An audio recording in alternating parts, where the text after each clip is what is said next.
The following video presentation features battle violence of a graphic nature. Viewer discretion is advised.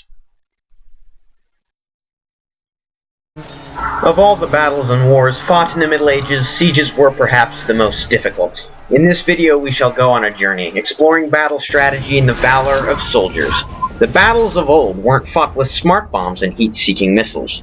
They were fought man-to-man, on open fields or city walls, where honor was the word on everyone's tongues, and achieving victory was as tenuous as it was glorious. However, most of these battles were fought in an open field, where the battles were decisive and only lasted a few hours. Sieges lasted much longer, from mere weeks to even years. By the end, the burning desire for glory died away, replaced only with a sense of duty and a fight for survival. This was the most brutal kind of warfare.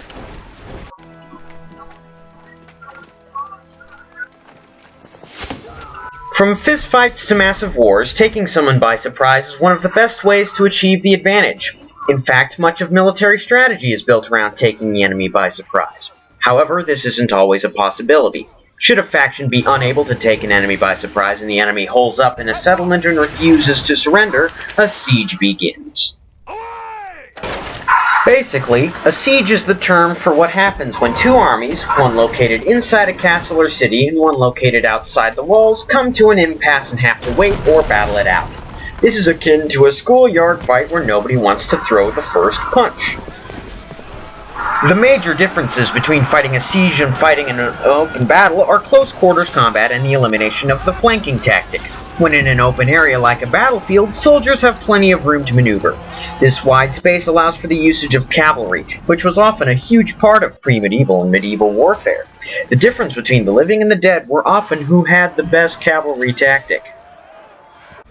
However, castle walls eliminate these almost entirely.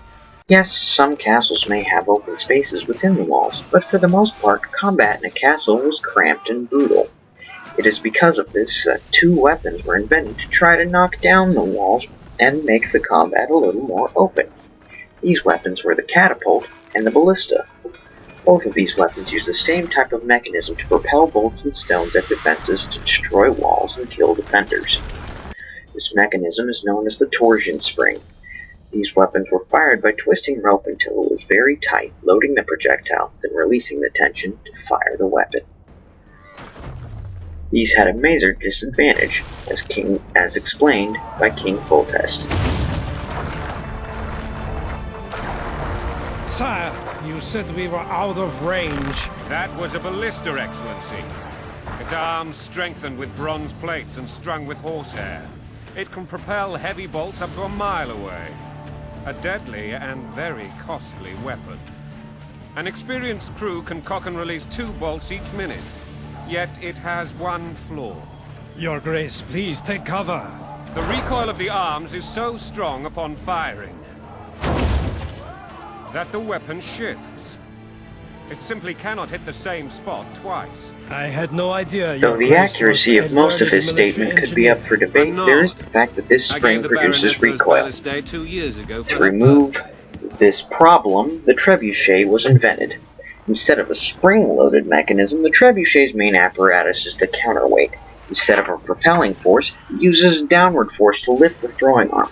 Attached to this throwing arm is a sling, which multiplies the speed and range. Though this is made obsolete by gunpowder weapons, this weapon was extremely valuable during its heyday. But even if these weapons could knock down walls, there was still the problem of entering the settlement. The main gate was often where attackers would try to enter. This was made of solid wood and needed to be forced open. Battering rams were invented for this purpose. Battering rams ranged from the simple to the ornate, but the overall purpose of them was the same. Force open the gates so the attacking army could storm in. Therefore, it logically falls to the defenders to provide extra defense for the gate and to fight the battering ram. The defenders would try to destroy the ram, if possible. Attackers also try to scale the walls with ladders, siege towers, or any other mechanism that they can use to get on a par with the defenders who are shooting down at them and dropping rocks on them. They get to fight on equal ground even if that ground is slick stone covered in corpses. The defenders, since the attackers are in full view, can easily perceive what the attackers intend to do and quite quickly adapt to repel them. Even in field battles, those who take the defensive stance have this advantage. Unfortunately for medieval castles, the extreme advantage posed by high stone walls collapsed with the first boom of a cannon. The days of siege warfare are over, yet these battles still linger on in pop culture and our imagination. Thank you for watching. I hope you enjoy our journey.